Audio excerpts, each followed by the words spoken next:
Hi, this is Julian for Production Expert, and I'm well out of my comfort zone today because not only am I playing with UJAM's new Void, which is a drum and bass oriented Beatmaker instrument, but also I'm in Logic, which is somewhere I never go. But anyway, let's dive in and have a really quick look at what this new instrument does. Straight in, this works in the same way as the other Beatmaker instruments, which shares a lot with the other UJAM instruments, in that it shares a common interface. There's big picture stuff that you can do to the sound. For example, if you change presets, you can change everything.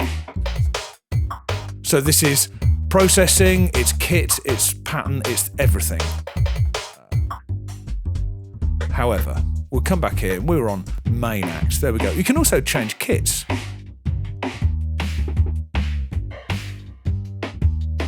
Which keeps the patterns the same but changes the sounds. We'll come back to dark matter, for example. We've also got processing presets here.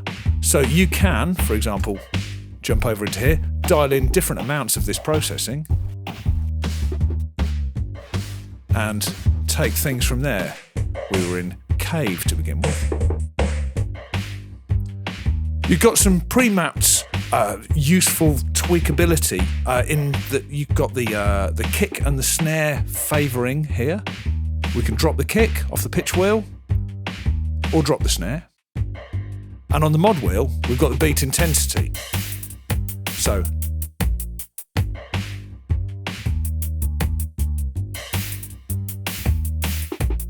and we've got this vortex effect, which does kind of some nice kind of sweepy, phasey things.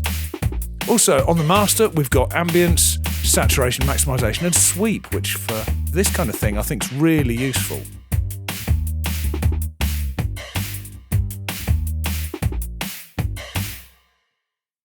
But let's stop that loop before it gets too much, and we'll have a look at what we can do from in here. In the bottom octave, we've got access to the individual drum sounds, and of course we can do things to those. For example, these kicks are really nice. If we pull the pitch down on that kick slightly and lengthen out that decay, nice stuff. However, things get really interesting when we get over into the styles. We can access those from here, and we've got a lot to choose from. But what I'm going to do is I'm going to make sure latch is switched on, and if we start things off with an intro, going into a verse. With latching on, we can change from pattern to pattern. And of course, we can jump into fills. Jump to a breakdown.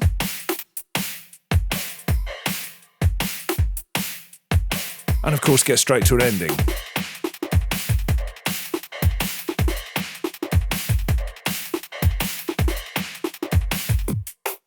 To stop, just hit that high B. Because of this standard interface, you can play this in real time, and that's where the fun really starts. Something that's been added relatively recently is you can now drag and drop Midi. So if you drag these dots off the keys up into the timeline, and you've got direct access to the Midi that you were using, so you can tweak anything that you don't already like. And of course, since the new revisions of the older instruments, things like Solid and stuff like that, you've got individual outputs available, which is something that you couldn't previously do. So if you want to send stuff out for processing within your DAW, you can do. So anyway, there's a really quick look around this new instrument. These Beatmakers are great fun if you want to dive straight into a specific genre and you're sure that's what you're going to be working in. These Beatmakers will present you with appropriate choices, sounds and patterns for that style, and make sure you don't stray too far away from what you were trying to achieve. So if you like drum and bass and related genres, then check out Beatmaker Void. In the half hour I've spent with this, I've really enjoyed it, so I think I might stick around a little bit longer.